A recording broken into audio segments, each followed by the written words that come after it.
There. So the Ethiopians, so you're talking about the Africans that could fly. We're starting How there. about we do another day? Okay, well, just in brief, and just in brief. Okay. All right. Okay.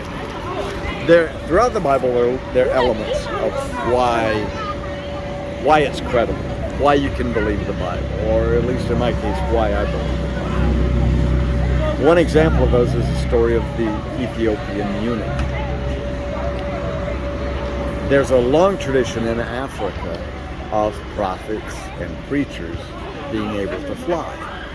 And I assume it's probably because they traveled a lot and they would go from village to village. And the people living in the village, they didn't walk much. So they were amazed how far and how fast a prophet could travel. Right. But anyway, there's a long held belief that Prophets and priests. prophets and holy men could fly. Okay. In the story of the Ethiopian eunuch, one of the disciples, and I'm sorry, I forget which one. In Luke, though. Yeah, I think it's in the book of Luke.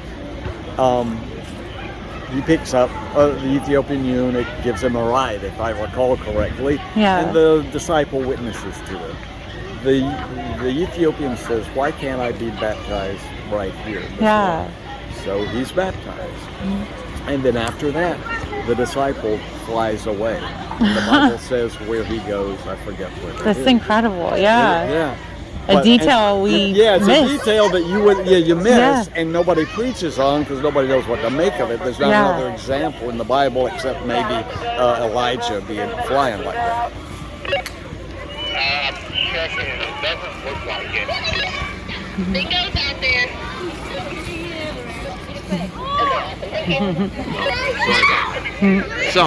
So nobody dwells on that. So why is that detail in there?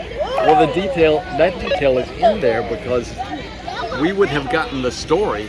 I mean, who could have told the story? The disciple probably did not. It was probably the Ethiopian who told the story to the writer of the gospel.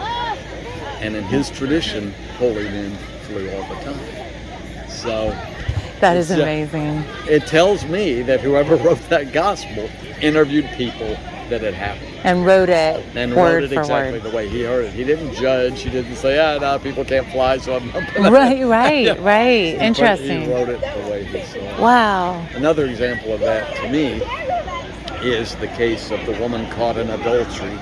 And the men bring her to Jesus, say the law says she should be stoned. And Jesus writes in the dirt and says, let he who is without sin cast the first stone.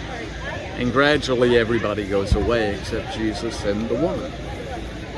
And people like to preach about speculating what Jesus wrote in the dirt. And everybody has their own idea.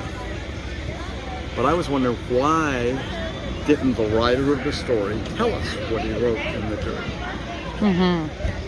And the reason I think is he got the story from the woman, the person it happened to. She couldn't read or write, so it didn't matter to her. Right. It looked like scribbling in the sand. Scribbling in the sand. So to me, that makes it a credible story.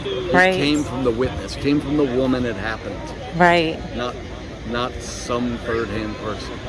So Man, that is incredible. That is really cool.